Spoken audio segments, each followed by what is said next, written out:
وعلی آلہ وصحبہ اجمعین وبعد۔ اللہ کے فضل و کرم سے ہم لوگوں نے کل کے درس میں کئی باتیں سنا تھا۔ دراصل ہم لوگ شیخ صالح عثیمین رحمۃ اللہ علیہ کی کتاب مجالس رمضان سے کچھ باتیں پڑھ رہے ہیں۔ ہماری بات چل رہی تھی کہ روزہ کے تعلق سے لوگوں کی 10 قسمیں ہیں، 10 قسم کے لوگ ہیں روزے کے بارے میں، اور کئی باتیں آئی تھی۔ تقریباً 6 لوگوں کا ذکر ہوا تھا۔ آخر میں یہ بات پہنچی تھی کہ مسافر آدمی کو روزہ کب رکھنا ہے، کب نہیں رکھنا ہے، یہ پوری باتیں آئی تھی۔ آگے ہم لوگ جو کچھ بچے ہوئے ہیں ان کا تذکرہ سنتے ہیں۔ ایسا مریض یعنی ایسا بیمار آدمی کہ شفا یابی ٹھیک ہونے کی توقع نہیں ہے، بیمار آدمی، تو اس کے بارے میں دیکھیے، بیمار جو ہوتے ہیں، بیمار آدمی کی 3 حالتیں ہوتی ہیں۔ بیمار آدمی کی 3 حالتیں ہوتی ہیں۔ اگر بیمار آدمی پر روزہ رکھنا مشکل اور نقصان دہ نہ ہو، مشکل بھی نہیں ہے اور نقصان بھی نہیں ہے۔ کبھی کبھی ایسے بیمار ہوتے ہیں، بخار آیا تو زیادہ اس کو مشکل نہیں ہو رہا ہے، کم ہلکی پھلکی یہ بیماری ہے اور نقصان بھی نہیں ہے، مشکل بھی نہیں ہے اور نقصان بھی نہیں ہے، دونوں باتیں، جان کا نقصان یہ نہیں ہے اور مشکل بھی نہیں ہے، تو روزہ رکھنا واجب ہے۔ روزہ رکھنا واجب ہے، کیونکہ ایسا یہ عذر نہیں ہے، یہ اتنا عذر نہیں ہے کہ روزہ چھوڑ دے۔ ٹھیک ہے، یہ کب ہوگا؟ جب مشکل بھی نہیں ہے اور اس کو جان کا نقصان بھی نہیں ہے، تب اس کو روزہ رکھنا واجب ہوگا۔ دوسری حالت یہ ہے کہ اگر روزہ رکھنا مشکل ہے لیکن نقصان نہیں ہے، جان کا خطرہ نہیں ہے، مشکل ہے لیکن نقصان نہیں ہے، تو اس کو اجازت ہے نہ رکھنے کی، اجازت ہے۔ وہ اگر نہیں رکھے تو نہ رکھے، لیکن بعد میں اس کو پھر رکھنا پڑے گا۔ اسی وجہ سے اللہ تعالیٰ نے سورۃ البقرہ کی آیت نمبر 180 پر 5ویں آیت میں کہا، وَمَنْ كَانَ مَرِيضًا أَوْ عَلَى سَفَرٍ فَعِدَّةٌ مِّنْ أَيَّامٍ أُخَرَ۔ تم میں سے جو آدمی بیمار ہو یا سفر میں ہو تو دوسرے دنوں میں رکھ لے، دوسرے دنوں میں رکھ لے۔ تو یہ کب ہوگا؟ جب مشکل تو ہے لیکن جان کا خطرہ نہیں ہے، تو اب اجازت ہے کہ اگر وہ نہیں رکھ رہا ہے تو دوسرے دنوں میں رکھ لے، یہ دوسری حالت ہے۔ اور حدیث میں بھی یہ بات ہے، کیونکہ اللہ رب العالمین نے رخصت دے دیا ہے، بیمار آدمی کو رخصت دیا کہ دوسرے دنوں میں پورا کر لے۔ حدیث میں نبی کریم صلی اللہ علیہ وسلم کی حدیث ہے مسند احمد میں کہ ان اللہ یحب ان یؤتی رخصہ، کہ اللہ تعالیٰ پسند کرتا ہے کہ اس کے رخصت کو لیا جائے۔ اللہ تعالیٰ نے جو رخصت دیا ہے، آسانی رکھا ہے، اس کے رخصت پر عمل کیا جائے، اللہ تعالیٰ اس بات کو پسند کرتا ہے۔ اور اللہ تعالیٰ اس بات کو پسند نہیں کرتا ہے کہ اس کی معصیت کی جائے، تو یہ بات ہے۔ تیسری حالت یہ ہے کہ اگر روزہ رکھنے سے نقصان ہوتا ہے، دیکھیے روزہ رکھنے سے نقصان ہوتا ہے تو روزہ نہ رکھنا واجب ہے۔ یہ تینوں حالت کو سمجھیے تبھی مسئلہ حل ہوگا۔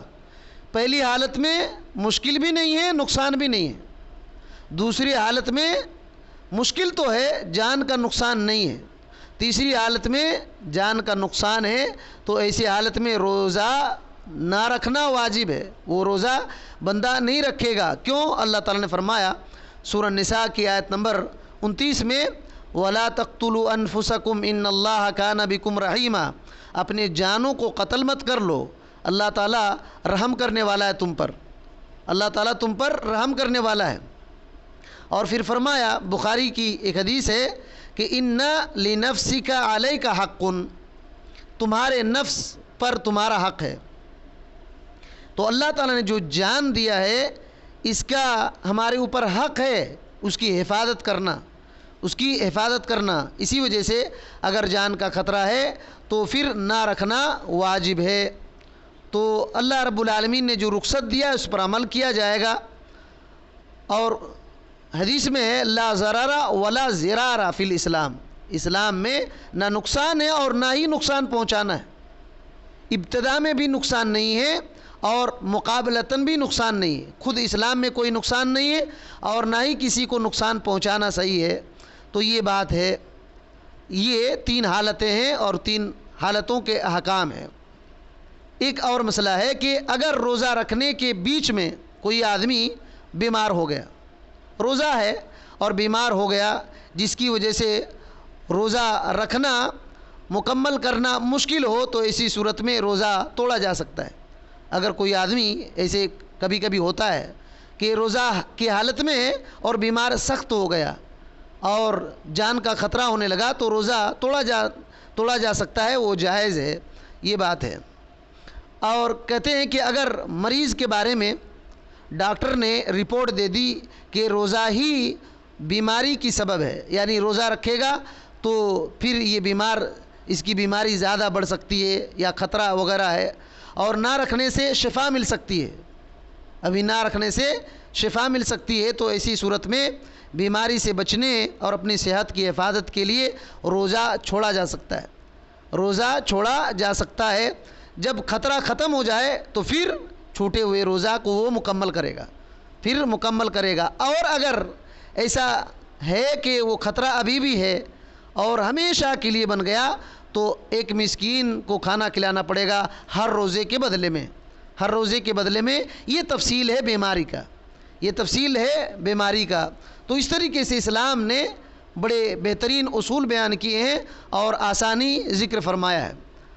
اسی طریقے سے 8ویں قسم کے لوگ حیض والی عورت کے بارے میں اس کے بھی احکام ہیں۔ عورت پر روزہ رکھنا حرام ہو جاتا ہے، اگر حیض والی عورت ہے تو اس کو روزہ رکھنا حرام ہے، صحیح نہیں ہے، اس کا روزہ صحیح نہیں ہوگا۔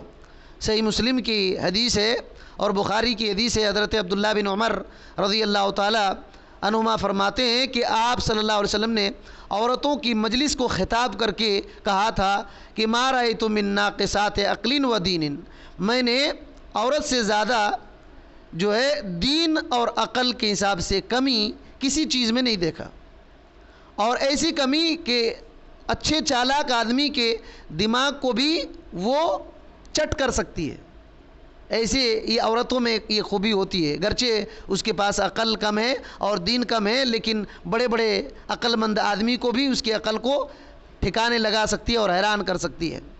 تو اور نبی کریم صلی اللہ علیہ وسلم نے پھر فرمایا کہ ایک عورت نے پوچھ لیا کہ اللہ کے رسول صلی اللہ علیہ وسلم، عقل کا نقصان دین کا نقصان کیا ہے؟ عقل کا نقصان دین کا نقصان کیا ہے؟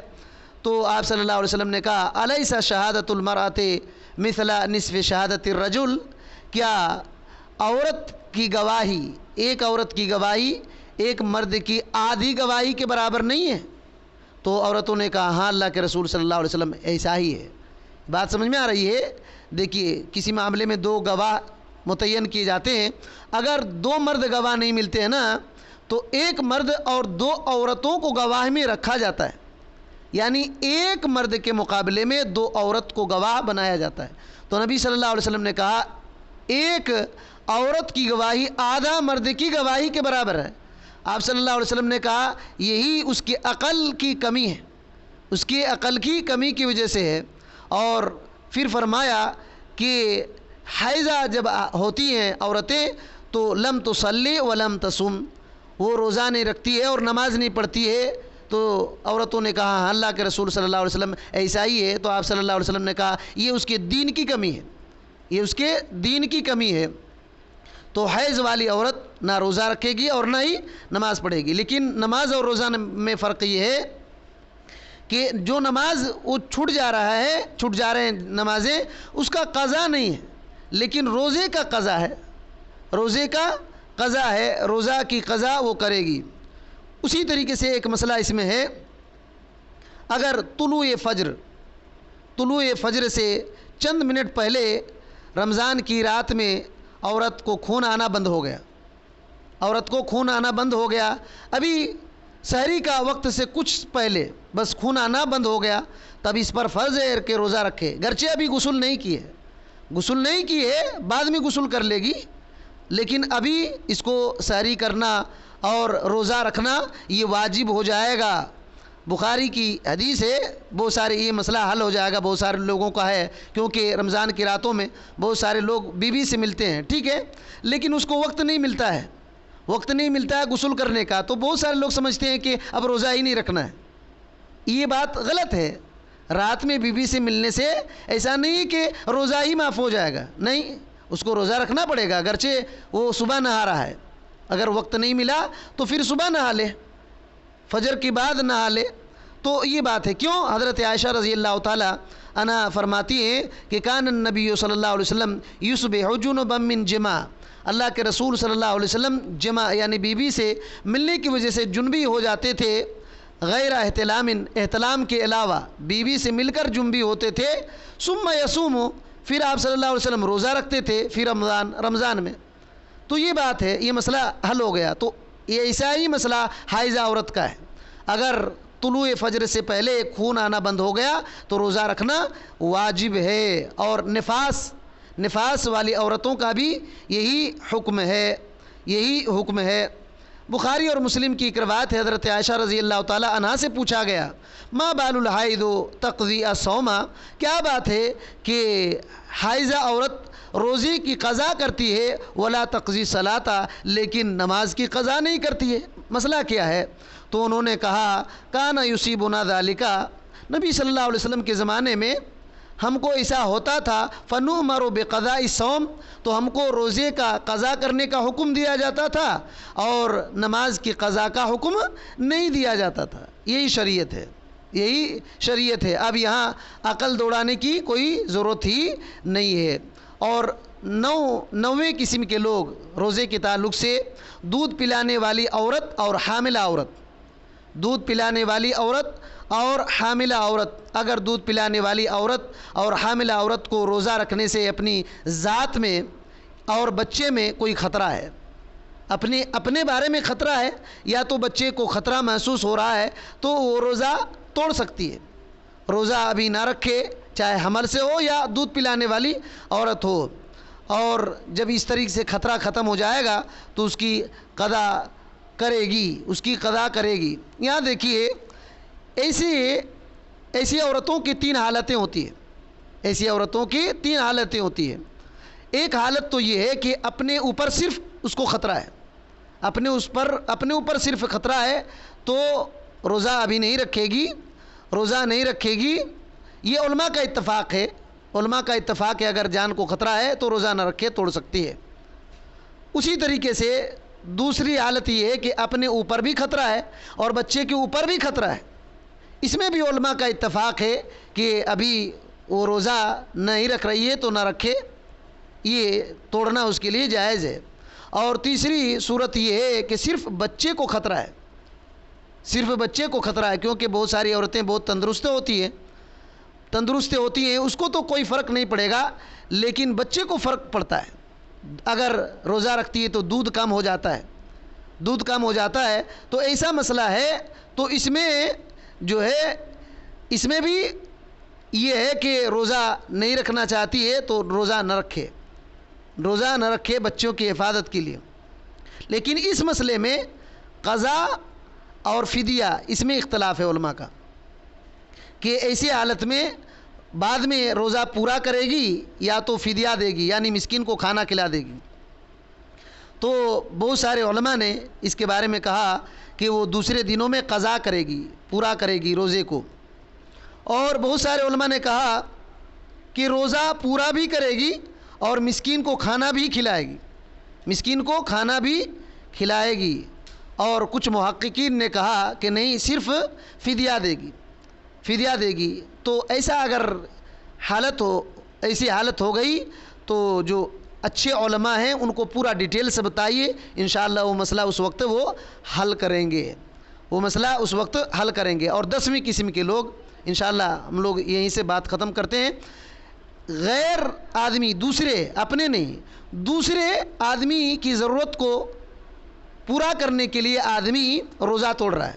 اپنی ضرورت اس کی نہیں ہے، دوسرے کی ضرورت کو پورا کرنے کے لیے وہ روزہ توڑ رہا ہے کہ اسے ڈوبنے والے کو بچانے کے لیے.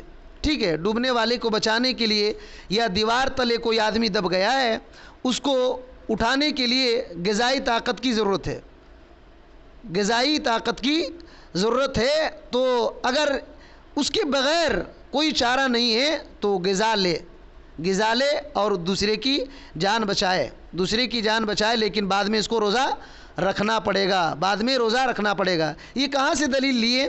دراصل مسلم کی ایک حدیث ہے کہ نبی کریم صلی اللہ علیہ وسلم نے فرمایا انکم مسبحو عدوکم والفطر اقوی لکم. تم کل صبح دشمنوں سے مقابلہ کرو گے اور تمہارا روزہ نہ رکھنا تمہارے لیے طاقت کچھ ہو سکتی ہے. فافطروا، تو تم لوگ روزہ نہ رکھو. اللہ کے نبی صلی اللہ علیہ وسلم نے یہ کہا، اللہ کے نبی صلی اللہ علیہ وسلم نے یہ کہا کہ روزہ تم توڑ دو، نہ رکھو، کیونکہ تم دشمنوں سے مقابلہ کرو گے. تو دیکھیے دوسرے کی ضرورت کے